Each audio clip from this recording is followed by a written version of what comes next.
우리 하나님의 말씀 함께 보도록 하겠습니다. 오늘은 성경 두 곳을 보도록 하겠습니다. 창세기 2장 7절과 로마서 8장 14절의 말씀입니다.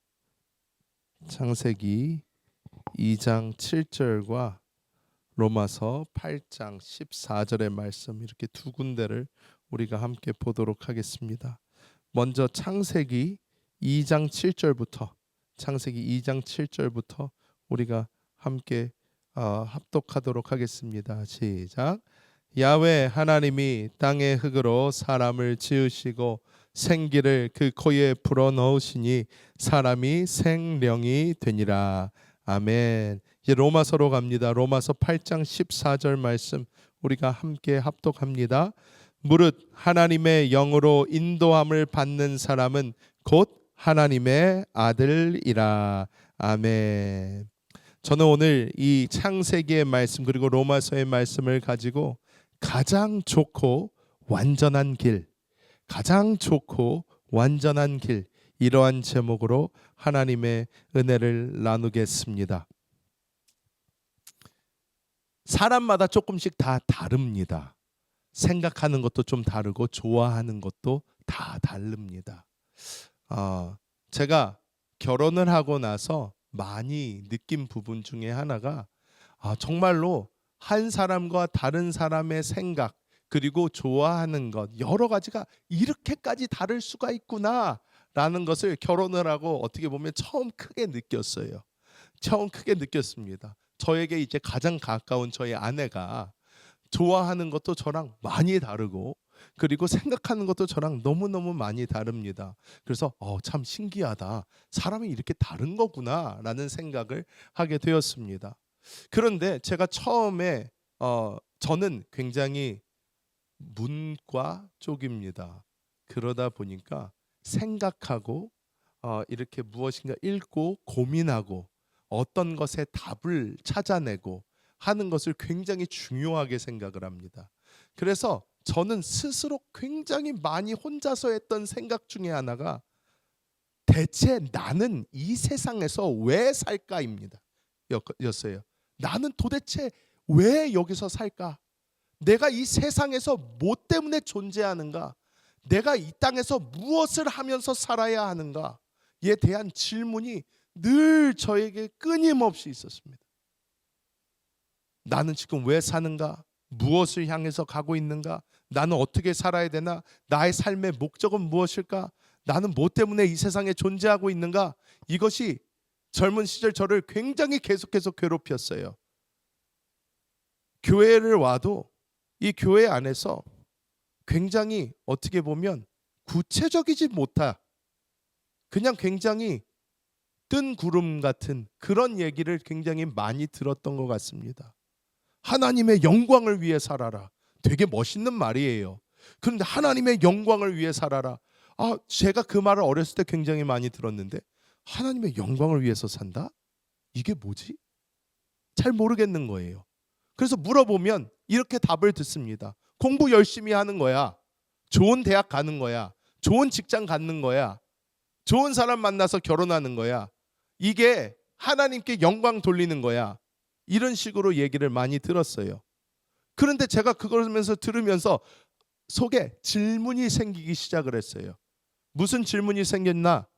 그렇다면 다행히 공부를 잘하는 사람은 잘해서 하나님께 영광을 돌릴 텐데 그러면 공부를 잘 못하는 사람은 원래 공부를 아무리 열심히 해도 공부가 안 되는 그 사람은 하나님이 영광 받지 않으려고 만들었나? 그 사람은 어떡하나? 학생인데 그 사람은 또 뭐 다른 걸로 영광을 돌리면 된다 이렇게 얘기를 하지만 공부라는 그 부분에서는 영광을 돌리지 못하는 거예요. 그러니까 이런 많은 고민들이 있었어요. 도대체 이게 나를 위한 영광인가? 하나님을 위한 영광인가? 구분이 잘 가지를 않아요. 교회에서 뭔가를 배우기는 배웠는데 이거를 배우면 배울수록 공부하면 공부할수록 나를 위한 건지 하나님을 위한 건지 잘 모르겠는 거예요. 그래서 도대체 사람은 왜 살며 무엇을 위해 살아야 되며 어디로 가야 되는 것일까? 라는 질문을 삭시하게 되었습니다. 그런데 이것을 알기 위해서는 먼저 사람에 대한 그 definition, 이 정의가 분명해야 돼요. 사람이 뭔지를 알아야지만 우리는 이것에 대한 답을 정확하게 낼 수가 있습니다. 많은 사람들은 세상 사람들 뭐라고 이야기합니까? 고도로 진화된 동물의 일종, 이렇게 답을 합니다. 고도로 진화된 동물의 일종. 그냥 인간이 물질의 우연한 이 결합과 진화의 산물이다, 이런 식으로 이야기를 합니다. 그러면 만약에 이게 정말 맞다면 사람은 육체적인 본능을 충족시키고 더 안락한 환경에서 살며 적자생존의 냉혹한 원리 속에서 그냥 승리하면서 살아가는 것이 이 인간, 동물적 인간의 삶이다, 이렇게 이야기를 하는 거예요.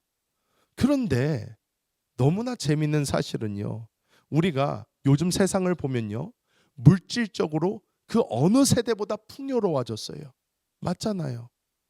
사람들 다 어느 정도 그래도 삽니다. 우리가 북한이나 뭐 아프리카나 어려운 나라들도 당연히 있죠. 근데 예전보다 사실 많이 좋아졌어요. 굉장히 풍요롭게 삽니다. 그리고 생존의 조건도 굉장히 좋아졌어요. 살만하게 살아가고 있습니다. 그런데 심지어 우리 주변에는 돈이 많은 사람들도 많고, 그리고 우리가 다 어렵죠 하더라도 다 자기 집과 차와 모든 것이 다 존재함에도 불구하고 더 많은 사람들이 우울증을 겪고 있고요, 속에 공허함을 가지고 있고요, 그리고 인생이 허무하다 생각하는 사람들은 점점 더 많아지고 있어요. 제가 한국에서 사역을 할 때에 깜짝 놀랐던 부분이 있습니다. 무엇이냐면 청년들이 있는데, 이 청년들은요, 지금 이제 고등학교까지 공부 열심히 해서 이제 대학 들어갔거나 아니면 사회에서 일하고 있는 사람들입니다. 근데 제가 조사해 본 바로 이 청년들의 거의 80% 이상이 우울증을 앓고 있다는 거예요. 80%. 대한민국 청년의 80%가 우울증을 앓고 있다. 제가 이 통계를 들었을 때에 참 속이 갑갑해졌습니다. 정말 열심히 살고 있는 친구들인데, 그런데 왜 이렇게 많은 사람들이 우울해져야 되나? 왜 이렇게 많은 사람들이 자신의 갈 길을 알지 못하고 방황하면서 속에 허무함을 가지고 이렇게 살아가야 될까? 그래서 사람들은 공부하기 시작을 합니다. 철학을 막 공부합니다. 여러분, 제가 그래서 저도 사실 대학 다닐 때 철학을 공부를 했어요. 근데 제가 대학교에서 철학을 공부할 때 되게 재밌는 에피소드가 있습니다. 뭐냐면, 저는 사실 철학과 교수님이 굉장히 재밌었어요. 그래서 저도 이 말을 좋아하고 이런 것을 좋아하니까 막 재밌게 강의를 듣다 보니까 철학으로 이제 졸업을 할 때가 됐어요. 졸업을 할 때가 됐더니 이 교수님이 저에게 편지를 한 장 줬는데, 박사 과정까지 자신 밑에서 공부를 계속한다면 전액 장학금을 계속 다 주겠다라는 그런 편지였어요.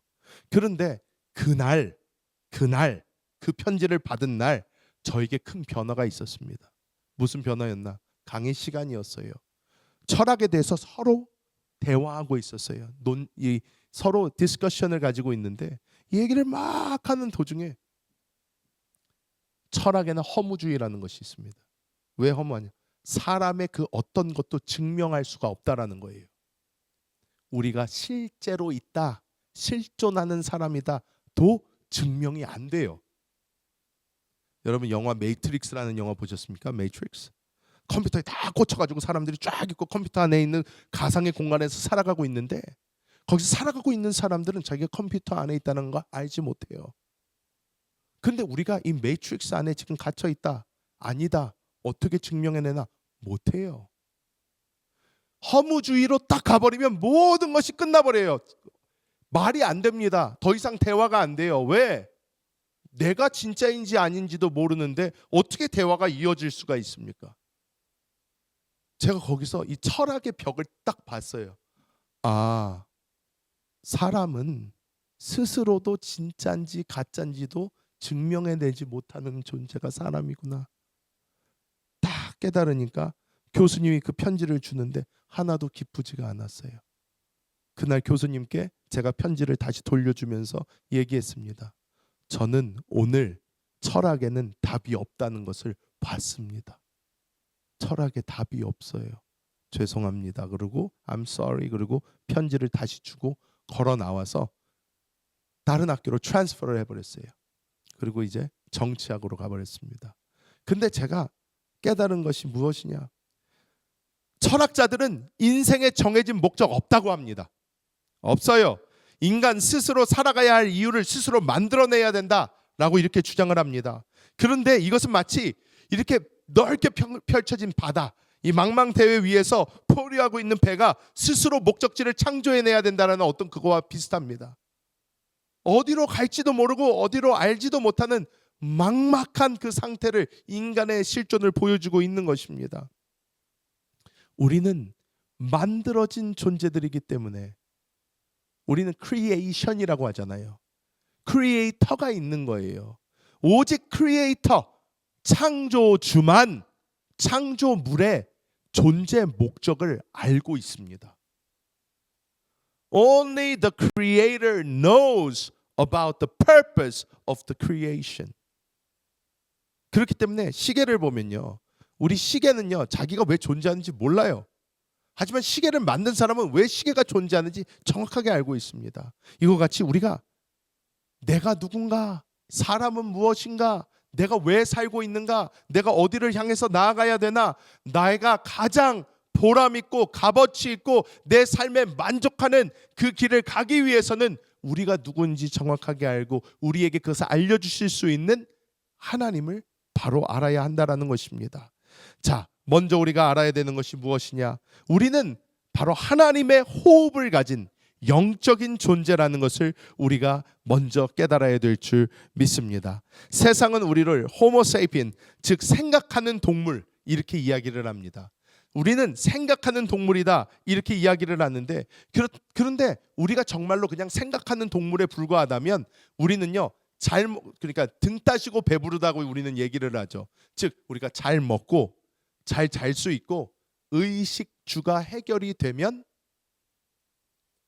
행복해야지 이게 동물이에요. 여러분 애완동물 있으신 분들 많으시죠? 애완동물 있는 강아지들 보면 잘 먹여주고요, 잘 펫해주고요, 이렇게 하면 이 개는 어때요? 세상에서 제일 행복해요. They're fine. If you feed them right, if you pet them right, they'll be a happy dog. 근데 우리는요 잘 먹이고 잘 입혀도 사람은 어떻습니까? 언제나 공허함을 가지고 있어요. 채워지지가 않아요. 여기 있는 분들 다 노력해 보셨을 겁니다. 어떤 것으로 내가 이것을 채울 수 있는가? 이것도 해보고 저것도 해보고 우리가 여러 가지를 했지만 우리가 채울 수 없는 부분이 분명히 존재하다는 걸 깨달았는데 왜 그럴까요? 우리가 바로 동물과는 차별된 영적인 존재로 창조되었기 때문입니다. 우리가 오늘 창세기 2장 7절 말씀 봤는데 하나님, 야훼 하나님께서 땅의 흙으로 사람을 지으시고 그 생기를 코에 불어넣으시니 사람이 생령이 되니라. 여기서 알려주는 것이 두 가지 큰 것이 있습니다. 일단 사람은 두 가지 핵심적인 요소가 있다라는 거예요. 무엇이냐? 그것이 하나는 흙, 이 땅의 3차원적인 물질과 하나님의 호흡이라는 영이라는 4차원적인 물질이 결합하여 만들어진 게 사람이라는 거예요.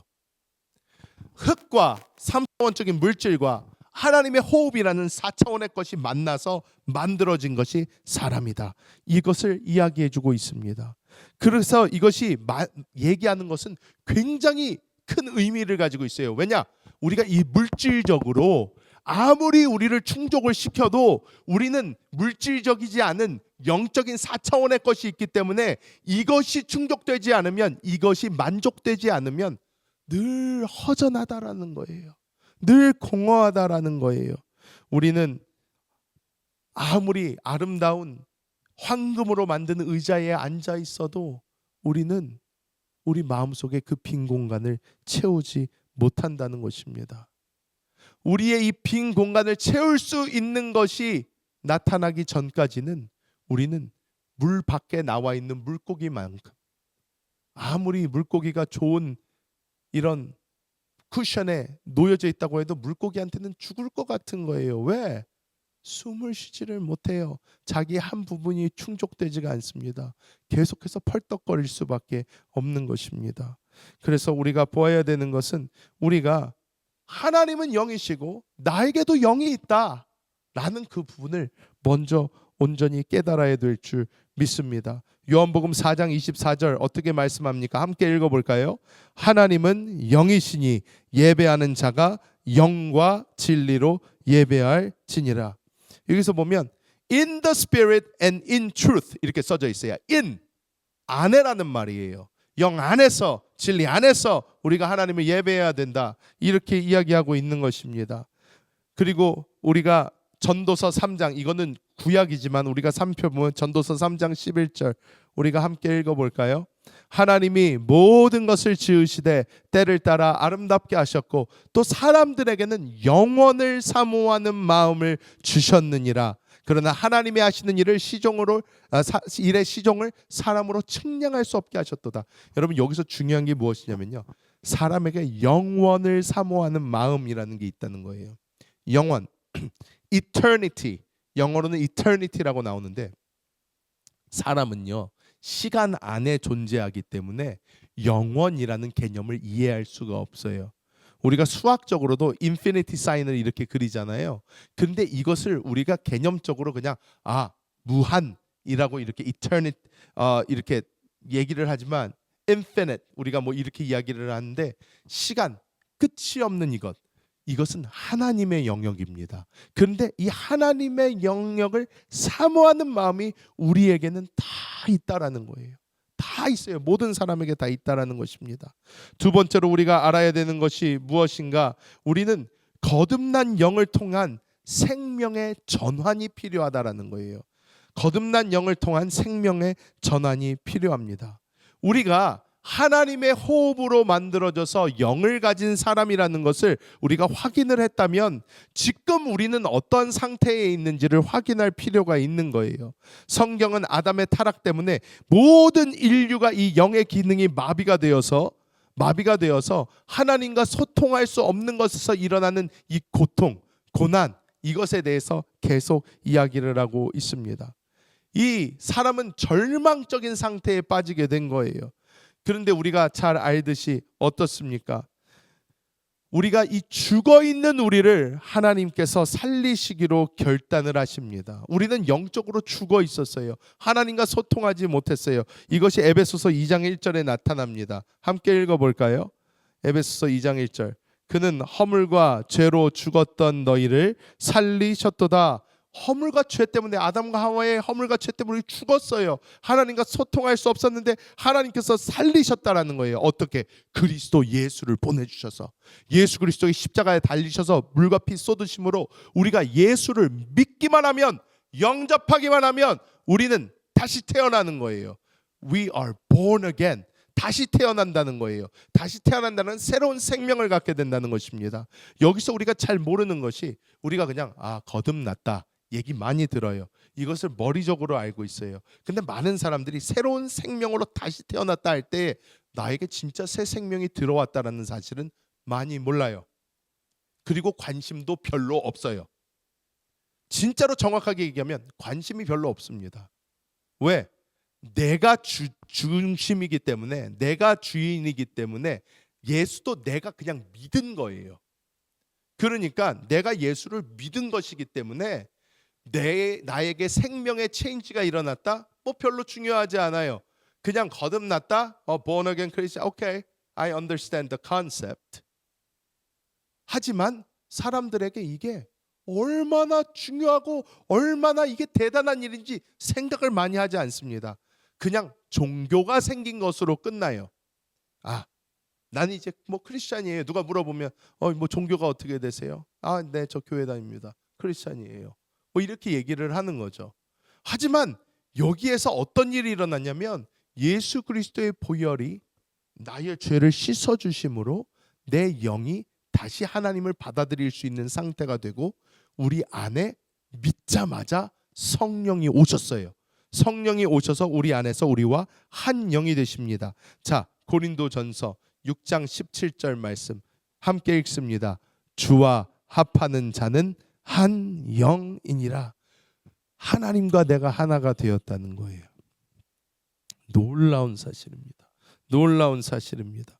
그래서 그 이후로는 어떻게 돼야 되나? 우리에게 주어진 이 새 생명 안에서 우리가 어떻게 돼야 되나? 우리는 로마서 8장 14절은 하나님의 영으로 인도함을 받는 사람은 하나님의 아들이다, 이렇게 이야기를 하는데, 인도함을 받다, 아고라는 이 헬라어는 목자가 양을 이끌거나 바람이 배를 몰아가듯이 성령의 강력한 주도권 아래 사람이 두어져서 사람이 성령으로 살아가는, 즉 하나님이 사람의 삶을 인도하시는 그 그림이 정확하게 그려진다라는 거예요. 그런데 이렇게 되기 위해서는 우리가 사도 바울이 갈라디아서 2장 20절에 한 이 말씀이 돼야 됩니다. 함께 읽어볼까요?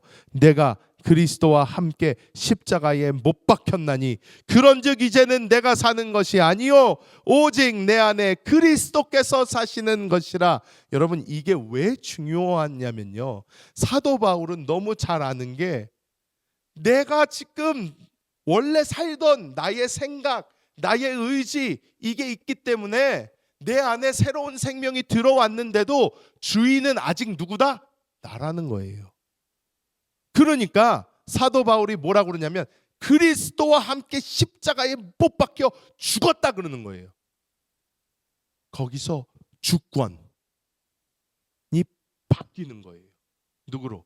이제는 내가 사는 것이 아니고 내 안에 그리스도께서 사시는 것이다. 주권이 바뀌는 거예요. 킹십, 롤십 바뀌는 거예요. 내가 내 삶의 주인이고 내가 내 삶의 주권자였는데 그게 나에서 예수님으로 변화하는 이것을 정확하게 보여주는 것입니다. 여러분, 19세기 미국의 위대한 전도자였던 D.L. 무디 목사님이 있습니다. 이 무디 목사님을 어떤 청년이 찾아왔어요. 청년이 찾아와서 목사님에게 질문을 합니다. 목사님, 어떻게 하면 내가 그리스도께 순종하는 삶을 살 수 있을까요? 내가 어떻게 하면 그리스도께 순종하는 삶을 살 수 있을까요? 이 청년이 와서 물어보는 거예요. 이 청년이 와서 물어보더니 목사님이 빈 컵을 책상에 딱 뒀답니다. 그리고 물어봤대요. 젊은이, 이 컵에 공기를 싹 빼려면 어떻게 하면 좋겠나? 라고 물어봤대요. 그때 이 청년이 그럽니다. 이거를 빼려면 여기 vacuum 뭐 이렇게 공기를 빼는 기계를 가져다가 컵에다가 씌워가지고 컵에 있는 공기를 다 빼야 되지 않을까요? vacuum 가져와야 되지 않을까요? 그랬더니 무디 목사님이 갑자기 저렇게 물을 쫙 부었다는 것입니다. 그러면서 이렇게 이야기합니다. 공기를 일일이 빼내려고 애쓸 필요가 없다. 물을 가득 채우면 공기는 자연스럽게 밀려나가는 법이다. 자네의 옛 습관을 억지로 없애려고 하지 말고 그저 자네 영 안에 계신 예수 그리스도의 생명으로 자네의 마음을 가득 채워라. 이렇게 이야기를 했다라는 거예요. 우리는 자꾸 나를 빼고 나를 어떻게 만들고 하려고 해요. 여러분, 우리는 그거 못합니다. 우리는 어떻게 해요? 나의 lordship, 나의 주권을 하나님께 드리는 것부터 시작을 해서 하나님으로 나를 더 채우는 것을 해야 된다는 거예요. 여기에서 우리 신앙생활의 첫 단추가 껴지는 거예요. 이게 진짜 신앙생활의 첫 단추입니다. 많은 사람들이 신앙생활하면 종교적 어떤 밖으로 보여지는 걸 생각을 잘해요. 내가 성경을 읽고 뭐 와서 예배를 드리고 찬양을 하고 뭐를 하고 생각을 많이 하는데 이거보다 먼저 돼야 되는 게 뭐냐? 내가 주인의 자리에서 내려오고 예수님께 나의 주인의 자리를 드리고 주의 생명이 가장 위의 생명이고 내가 그 생명에 순종해야 된다라는 것을 배우는 게 신앙생활의 첫 걸음이라는 것입니다. 자, 그러면 우리가 예수님께 우리의 주인의 자리를 내어드리면 예수님이 하시는 일이 있어요. 그것이 무엇이냐? 자, 영어로 이거는 사실 더 말이 잘 됩니다. 여기서 영어로 뭐라고 돼요? From doing to being, 이렇게 이야기를 해요. 하는 것에서 되는 것으로 바뀝니다. 자, 이것이 무슨 말이냐? 이것은 경험해봐야지 아는 거예요. 무엇이냐? 우리는 그동안은 자꾸 하려고 해요. 내가 하나님을 위해서 뭐를 해야지? 이거를 할까 저거를 할까? 내가 하나님을 어떻게 기쁘시게 할까? 내가 요렇게 하면 될까? 저렇게 하면 될까? 내가 막 하려고 해요. 근데 여기는 하나님은 우리가 무엇을 이루느냐보다는 우리가 무엇이 되냐에 더 관심이 많아요. 하나님은 우리가 하나님을 위해서 뭐를 해드리냐보다 우리가 하나님에게 어떻게 변화되나, 어떻게 바뀌어져 가냐가 훨씬 더 중요하다라는 거예요. 이게 무슨 말이냐? 하나님은 우리의 어떤 봉사를 받으시기 원함보다 하나님은 우리가 예수님의 장성한 분량, 예수님의 큰 그 모습까지 자라가는 것, 이것이 하나님이 우리를 진짜 원하는 거예요. 여러분 다들 자녀들 키워보신 분들은 알 거예요. 자녀를 키우면서 가장 마음이 아플 때가 언제입니까? 얘가 성장해야 되는데, 자라야 되는데 병이 있거나 문제가 있어서 얘가 자라지를 못하면요, 그거보다 부모의 마음을 아프게 하는 건 많이 없습니다. 정신과 육신이 같이 자라야 되는데 육신은 자랐는데 정신이 자라지 못한다면 굉장히 안타까운 거예요. 그렇죠? 그런데 반대로 또 육신과 정신이 자라야 되는데 정신은 자라는데 육신이 자라지 못한다? 이것도 굉장히 슬픈 일입니다.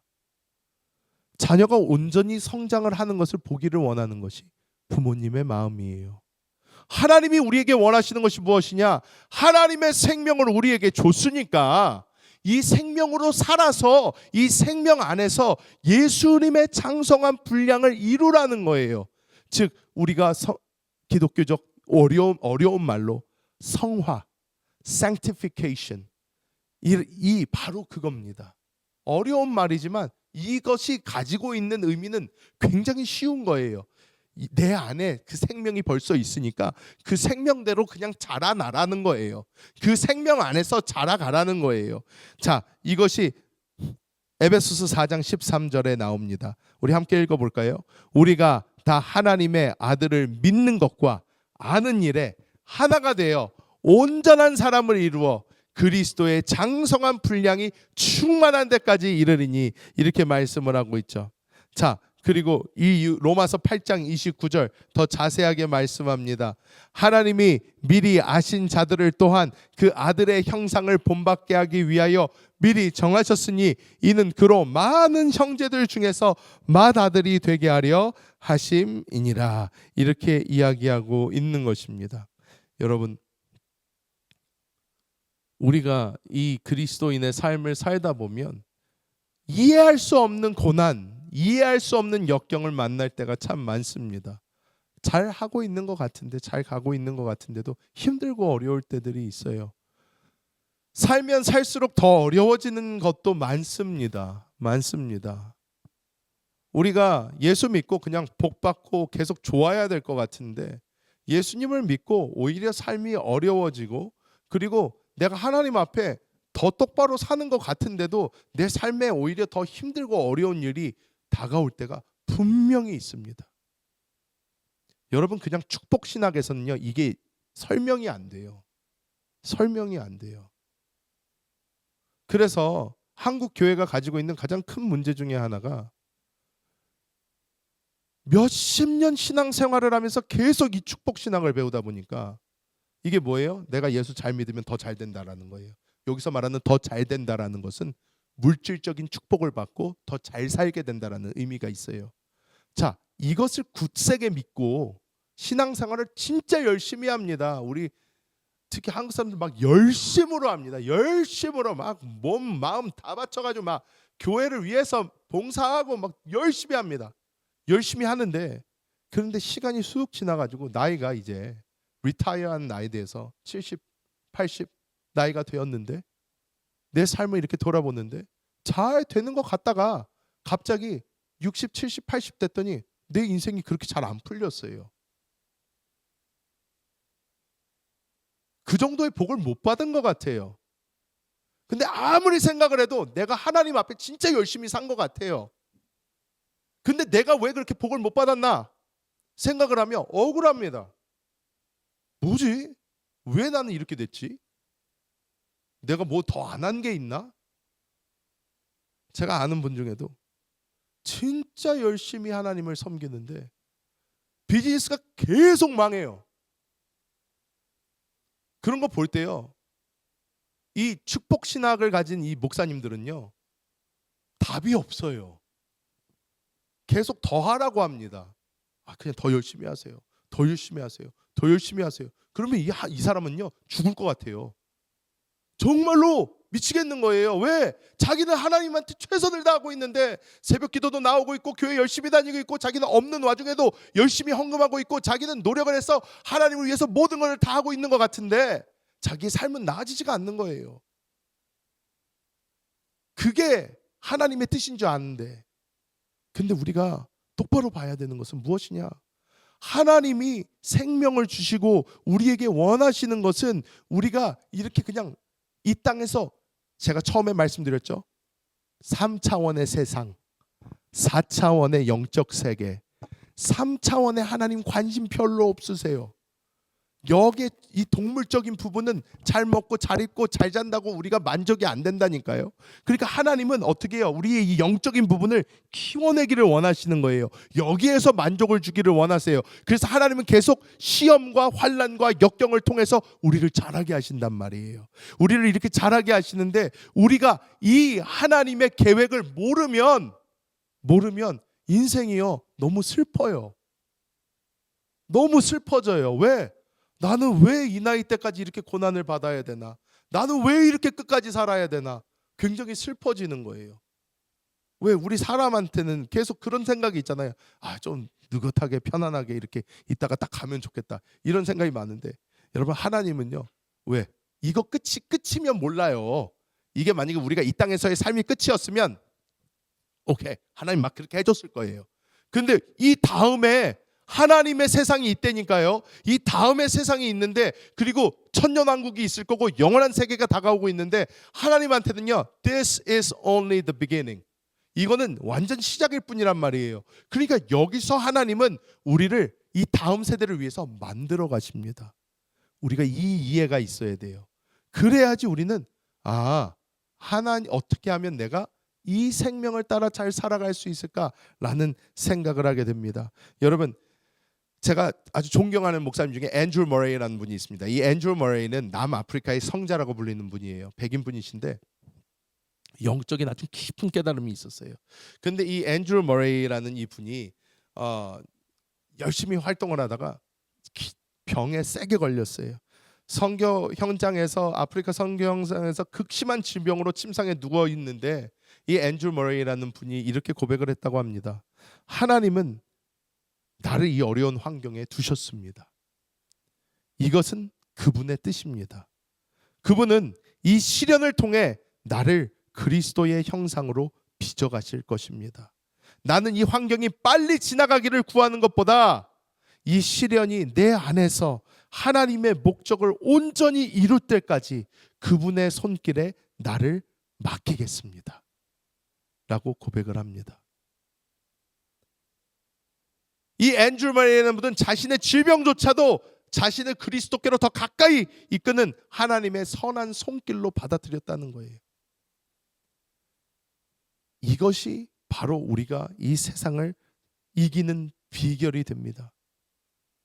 우리가 하나님의 그 뜻을 향해서 하나님의 그 길을 향해서 우리가 걸어갈 때에 우리가 이런 마음, 내가 지금 어떠한 것을 지나가더라도 이것을 통해서 내가 그리스도를 더 얻으면 된다. 내가 그리스도를 더 얻겠다. 이 환난을 통해서, 이 아픔을 통해서 내가 그리스도를 더 얻겠다. 내가 그리스도를 더 얻겠다 하면 그 환난과 시험과 고난은 우리에게 영적인 플러스가 되고 우리는 그것을 통해 승리하는 사람들이 될 줄 믿습니다. 자, 말씀을 맺도록 하겠습니다.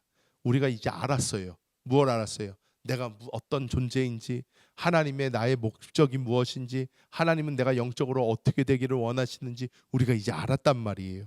그러면 첫 번째로 우리는 해야 되는 일이 무엇이냐? 순종. 하나님을 왕으로 삼고 내 주권 내려놓고 하나님, 내 야망보다 나를 향한 하나님의 계획이 훨씬 더 위대하고 완벽하다라는 것을 인정하는 데서 시작이 된다라는 거예요. 많은 사람들은 내 플랜을 세워놓고 내 플랜에 하나님을 이용합니다. 대부분의 사람들이 이래요. 그런데 우리는 No! 하나님의 계획이 내 계획보다 위대하십니다. 하나님이 나를 만드신 분이기 때문에 내가 하나님께 사용받기를 원합니다 하고 나의 자리에서 내려와서 하나님을 왕자에 모시고 하나님께 귀를 열어드리는 거예요. 이게 첫 번째로 우리가 해야 되는 것입니다. 거룩한 항복이 있어야 돼요. 두 번째로 우리는 이 성장, 이 길을 교회 안에서 함께 걸어가야 됩니다. 교회 안에서 함께 걸어가야 돼요. 여러분, 교회라는 게 얼마나 중요한 데인지 여러분 아셔야 됩니다. 교회는요, 그냥 소셜 클럽이 아니에요. 여러분, 제가 말씀을 드렸잖아요. 원래 크리스찬의 삶은요, 시험과 환난과 역경을 지나가야 정상입니다. 자, 정상인데 여러분 살다가 힘들고 어려운 일 많이 겪어보셨잖아요. 겪었을 때 여러분 옆에 누가 있었어요? 여러분 옆에 지금 옆에 있는 남편이나 아내가 있었을 수도 있고 친구가 있었을 수도 있고 부모님이 계셨을 수도 있고 여러 사람들이 있었을 수 있어요. 그런데 여러분의 가는 그 길을 함께 이해하고 여러분이 걸어가는 그 길에서 있는 시험과 환난과 역경을 옆에서 위에서 함께 기도해주며 여러분의 손 잡고 끝까지 넘어지지 않고 함께 주님을 향하여 가는 이것이, 이 사람들이 누구냐? 이게 교회예요. 이게 교회예요. 그래서 교회가 중요합니다. 교회는 하나님의 뜻을 이루는 곳이자 교회 안에서만 우리는 예수 그리스도의 생명을 머리 대신 그리스도로부터 받아먹을 수가 있어요. 개인적인 신앙생활 중요하지 않아요. 교회 생활이 중요합니다. 왜? 교회 안에서만 우리가 보호받을 수도 있고 생명을 누릴 수가 있어요. 이 영적인 이해가 깊으면 깊을수록 여러분이 성장을 더 빨리 하게 됩니다. 더 빨리 하게 돼요. 세 번째, 우리는 또 개인적으로도 하나님의 음성에 귀 기울이기 위해서 개인적 시간이 있어야 돼요. 경건의 시간이 있어야 됩니다. 여러분, 제가 우리 아틀란타 순복음교회 성도님들은 아침마다 오늘의 묵상 보내드리잖아요. 오늘의 묵상을 보내드립니다. 최대한 제가 안 빼먹고 보내드리려고 노력을 합니다. 진짜. 그래서 매일 새벽 6시마다 따박 꽂히게 보내드려요. 그런데 그것이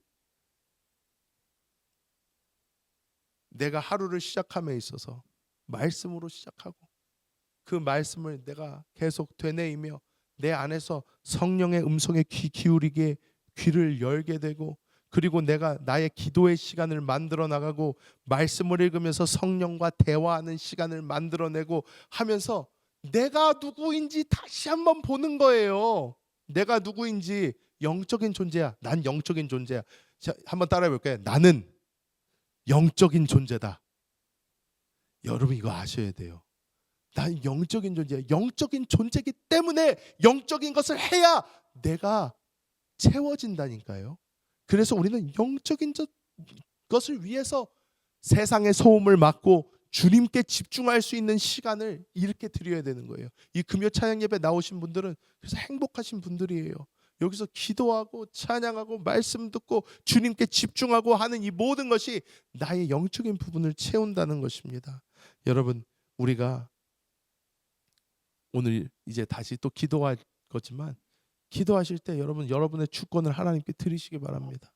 하나님께 제가 제 삶 드리기 원합니다.